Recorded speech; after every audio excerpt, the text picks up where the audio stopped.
Cambridge Union for this invitation to speak to this very distinguished audience. I'm, of course, the Prime Minister of Malaysia. At one time, of course, we were known as Malaya. And as Malaya, we were a part of the British Empire. And we were a colony, almost a colony of Britain. Although Britain did not conquer us, they came in through treaties with promises to protect us. So we were British protectorate, but unfortunately, they were not able to protect us from the Japanese. So anyway, as a part of the British Empire, we were brought up to be Eurocentric. We feel that all the good things must come from Europe. They are the only people who could do the right things. And so we borrowed from Britain in particular a lot of system, ideologies, ways of thinking, moral values, etc. And when we became independent, of course, Malaysia was very pro-West. We looked to the West for guidance, for ideas, and the like. Halfway through, we decided to look east. This is not something which ex-colonies do, but we decided that we should look east, because in the east there are many countries which have done very well. Japan, for example, was doing quite well, and was well on the way to becoming the second biggest economy in the world. There was also Korea. Then there was China and other Eastern countries doing quite well. And for that reason, we decided to look east, to learn from the East, because now we find that the East not only had caught up with the West, but in many instances had actually advanced beyond what Western achievements. So after looking at the East, we learned a lot from them, and Malaysia became one of those countries which made tremendous progress to the point where it became known as a newly industrializing country, or sometimes we were known as one of the Asian tigers. We learned from the Japanese a lot of things, not just technology, but also we learned about their work ethics. And we believe that their work ethics contributed to their success. We tried to adopt some of their work ethics, and in the process, Malaysia was able to compete with the other newly independent countries, and we made a lot of progress unexpectedly, because we were an agricultural country, but we became fairly well industrialized by looking at Japan, Korea later on, and now, of course, we are looking at China. Now, we keep on looking at the West, because the West have a lot to teach us. For example, the West taught us that we are not quite democratic. It's one of the things that we learned from the West, that we are not quite democratic, although we do have elections, and the opposition did manage to win quite a number of seats, but we were told that we were not democratic enough because we do not change governments every time we have elections. The same party won every election and continued to be the government of the country. And this lasted for 60 years until in 2018, when the government party, the coalition, which won independence for the country. They lost to a new coalition of the opposition parties. Of course, we were also not really democratic. We were ruled by dictators who had so many cronies. All the people in Malaysia who succeeded in doing well in business in particular, they were the cronies of the government at that time. Again, we learned a lot from this criticism of us. We, of course, had dictators as leaders of the government, and we were quite corrupt, and we were, well, we ruled without consultation with anybody else. So from the West, we do learn a lot of things from their criticism. But from the East, there was no criticism. They seemed to have nothing to say against us.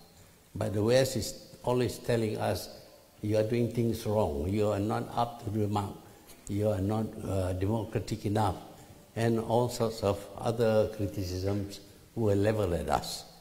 And of course, we accepted this criticism because we feel that the West doesn't really mean what they say. You know, the English language, sometimes they say one thing and they mean another thing.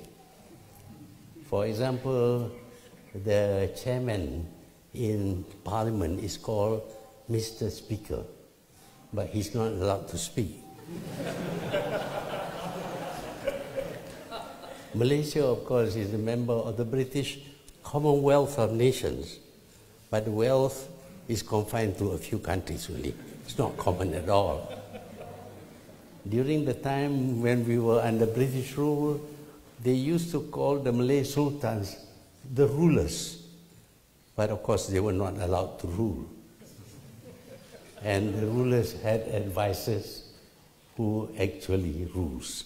So in the English language, when they say something, it doesn't really mean what they say.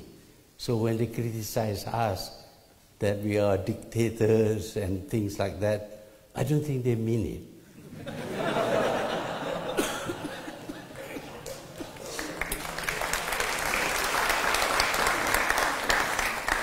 So we didn't mind being criticized. We also felt comfortable with Eastern countries which never criticize us. Then we have the New World Order, which is constantly being changed, mostly by the West. The West comes up with a lot of new ideas, and we are told to accept those ideas. For example, they decided that there should be a world without borders. And of course, we never refused or reject the idea. We accepted the idea. Unfortunately, when they said the world without borders, they meant only capital flows.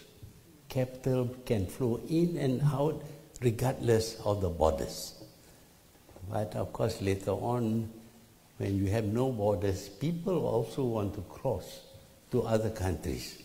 Now, of course, although they still believe in a borderless world, they are putting up walls and barbed wires to keep out people.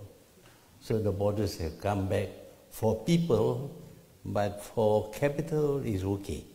The capital comes in and out of our country. And at one time, we suffered from a currency crisis because money came in large quantities to buy shares in our market, pushing up the value of the shares. And when the shares were valued at a higher enough level, they then dumped the shares, took their profits, and left the country, leaving, of course, the locals who had invested together with the foreign investors hoping to have a very good increase in the value of the shares, suddenly finding that the shares were practically valueless. But these are things that happen all the time, and Malaysia somehow or other managed to handle these problems, in particular with the currency crisis of 1997-98. We survived that because we were unorthodox people. Just as when people were looking at the West, we decided to look at the East. In the case of the currency crisis, we did something wrongful. What we did was we fixed the exchange rate. Nobody can trade in our currency. And of course, we were told the country would collapse. But instead of collapsing, the country did very well and came out of the crisis. Now, of course, the great minds in the IMF and the World Bank says, well, Malaysia was right in doing that, but it's too late for many other countries. So we see today the world in a very, in a mess. The world is in a mess. Everywhere you see a lot of things happening which should not be happening. In Latin America, we have huge numbers of people migrating north to go to America because they see America as a paradise. Unfortunately, Mr. Trump doesn't like the color of their faces, perhaps, and he has erected a wall. But the march still goes on. Even in Europe, you're seeing a lot of Arabs and Africans moving here by the millions. And one country at least put up barbed wire barriers. And the European Union today is not what it is supposed to be. We have Brexit, we have a lot of unhappiness about the Union, we have differences of opinion, etc., so that the European Union, instead of being a model for the rest of the world, has now deteriorated and is no longer regarded as a model. In the Middle East, of course, there are wars being fought. Why? It is because the Western world feels there should be a regime change. There should be democracy. And what is the result? The result is anarchy. In many of the Middle Eastern countries, there is a lot of fighting, tribal wars, civil wars, and even open wars between nations. That is what is happening in the Middle East.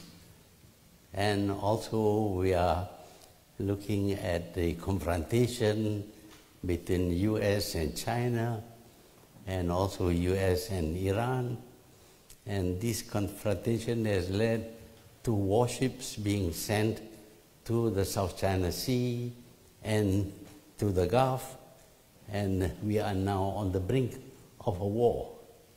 God forbid that we should have a war now, because we are likely to destroy this whole world. But again, the East is very silent. We are not proposing ideas for the rest of the world to accept. We are ready and willing to accept ideas coming from the rest of the world, basically from the West. And we find, unfortunately, that after fighting wars for more than 3 millennium, we find that the idea of wars to settle conflict is still there. And the threats are always being thrown at various small countries. And if you don't accept the sanctions being imposed on a country, if you try to trade with that country, then you too will face sanctions. So the world is not free at all. We are being governed by the most powerful countries in the world. My belief is that war is a crime. Killing people, if you kill a person, you will be charged for murder. However, if you kill 7 million people, you are decorated with medals and they erect statues for you. So this seems to be at odds with our moral values. You kill one person, it's okay. I mean, it's not okay. You will be charged and probably be hanged if you are in Malaysia. We still have the death penalty. But if you kill 7 million people, that's okay. You are glorified, your name appears in history books and all that. So there is something wrong with our way of thinking. Problems, conflicts within nations should not be settled through killing people. That's what war is all about killing people. I think we should be civilized enough to avoid killing people. My belief is that unless we reject war as a means of settling conflicts and instead replace it with negotiation, arbitration, and resort to a court of law, then I think our civilization will be regressing. My belief is that despite 4 million years of living as civilized people, we are still very primitive. We are still at the level of killing people in order to solve problems. I hope that one day the idea that war is a crime would be accepted by the world. I thank you.